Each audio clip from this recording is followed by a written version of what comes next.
going on, YouTube? Tyler James here with CLNS Radio and Celtics Social, of course. Somewhat of a new development. I'm now working with CLNSradio.com. For those that aren't familiar with them, they're a leading digital media outlet and online provider of audio-video content, including that of the Boston Celtics and other Boston sports teams as well. If you haven't checked out their YouTube page yet, I would advise you to do so. They post daily content, and a lot of it very good stuff, including player interviews, podcast, pretty much everything you can ask for is all there. CLNSradio.com, a must follow for any true Boston sports fan. With that said, here's my big board 1.0, 1 through 10, ranking these players. Different than the mock drafts, of course, so leave comments in the comment section with your thoughts, and who knows, maybe I'll use them in the next video. When you're selecting number 1 overall in the NBA draft, you're looking for a generational type talent.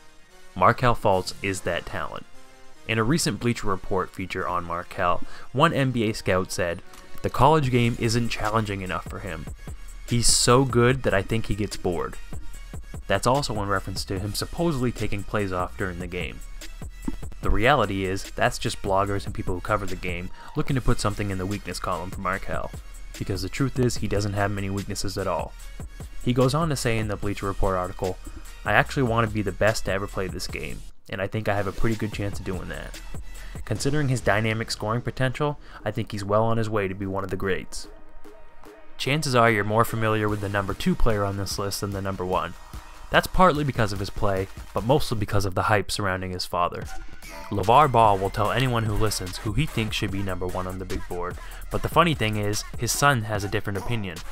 Lonzo Ball recently said he'd rather go to the Lakers than be selected number 1 overall, something I still see happening. The truth is, it's probably 1 and 1A when you go Markelle Fultz and Lonzo Ball. A lot will depend if that team's looking for a more distributing type point guard, or a guard that can play the 1 and the 2 and is more of a scorer. The truth is, we probably won't know who the number 1 overall selection is until the NBA draft rolls around in late June. However, either way you go with this argument, I think both players are going to have a long and successful career in the NBA. Similar to last year's draft with Ben Simmons and Brandon Ingram, this year seems to have the top 2 picks a lock with Markelle Fultz and Lonzo Ball, and the third pick is where things can get a little interesting. Many have Josh Jackson in this number 3 spot, but personally, I've been on the Jason Tatum bandwagon for a while and I'm not jumping off now. Especially because he started off his season at Duke a little slow, but came on late and had a strong end to the season. The NBA really does cater to its scorers, and someone like Jason Tatum, who already has elite NBA moves, will be the perfect centerpiece to one lucky NBA franchise. One thing that continues to be said about this year's draft is how deep it is. This is a really good example because a guy like Josh Jackson, he could go number 1 in a lot of past year's drafts. For example, 2013 I believe it was, when Anthony Bennett went first and Victor Oladipo went second. Jackson is that good. He doesn't really have the long-range three-point shot. That's something he's really going to need to work on, but I think teams will be attracted to him because he's great on both sides of the ball. He's an excellent playmaker for his size, and I think what's going to attract NBA teams the most is how well he can play on the defensive end of the ball. He's a two-way player that can get you hoops, get other people involved, and then on the other end of the ball, go guard your best player. Point guard through center, to be honest with you, because he can guard the 1 through 3, and he could even guard the power forward and center because of his size. Before March Madness, my number 5 overall on my big board was not De'Aaron Fox. Just like many players do, they raise their stock during the tournament, and that's exactly what Fox did.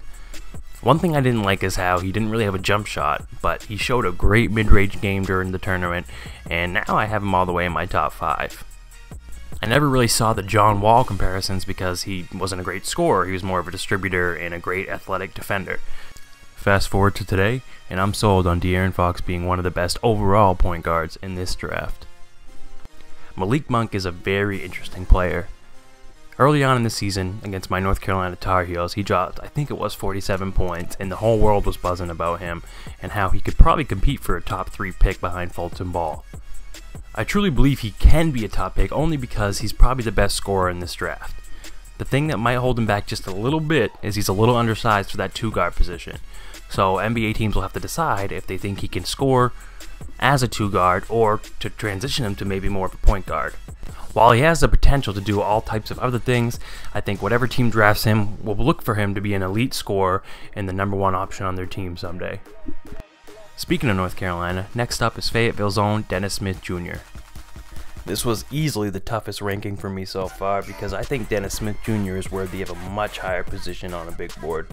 However, recent play of other players have raised them a little higher, but come late June or when the teams start working out these players, don't be surprised if you see Dennis Smith Jr. skyrocket through the rankings, only because he really is a do-it-all point guard that doesn't have many weaknesses at all, except that he just needs to stay healthy and avoid injury. If he can do that, he has all-star written all over him. Another player that could easily be higher on this big board. His long, athletic body type has scouts drooling, similar to Brandon Ingram last year. I like him, I truly do. I really just don't know if he's the type of player that has that killer instinct on the court. That's something I really would like to see if I'm going to use a top pick on a player, but he's young, only a freshman in college coming out, so he could easily develop that skill and that, knack for taking over a game as time goes on. Jonathan Isaac is one of those players that scouts will throw the words raw potential around a lot, so he could get drafted very high just because of that. Personally, as of now, I wouldn't waste a top 5 pick on him, but I can see him from 5 to 10 range, making a GM very happy. At number 9, we finally have our first official big man coming off the board, or going on to the big board, I should say, Lauri Markkanen. He's not your prototypical big man as far as guarding the hoop and contesting shots, but he is a stretch big, similar to those that you see in the NBA today that are very valuable. And teams really do need him these days, stretch out the floor. They want their big man to be able to get in there and rebound, but also get in the corners and help the guards spread out the floor so they can drive to the hoop and dish. Lauri Markkanen is a solid player. He gets compared to maybe a poor man's Dirk Nowitzki would be the best comparison, but I definitely see him being a great addition to any team that just needs to spread the floor a little bit. The final spot on this big board, number 10, goes to Miles Bridges out of Michigan State. There are some honorable mentions that could really go in this spot too. Guys like TJ Leaf, Bam Adebayo, Von Rabb, Justin Jackson, who just led North Carolina to a championship. But I like Bridges here. His athleticism really could impress some teams, especially during NBA draft workouts, so it could be a name that really rises through the boards. Right now, number 10 is a good spot for him, even though he was injured most of the season, but I could definitely see NBA scouts and GMs falling in love with this kid during his individual workouts. That's it, guys. Another video down. Tyler James here now with CLNS Radio, so check them out. Be on the lookout for my next video. I'm actually going to compare current players in this draft to current NBA players, who they compare mostly to, something a lot of people have requested, so that should be the next, along with my mock draft 3.0 and some other comparison videos and individual prospect breakdowns. Until next time, as always, go Celtics.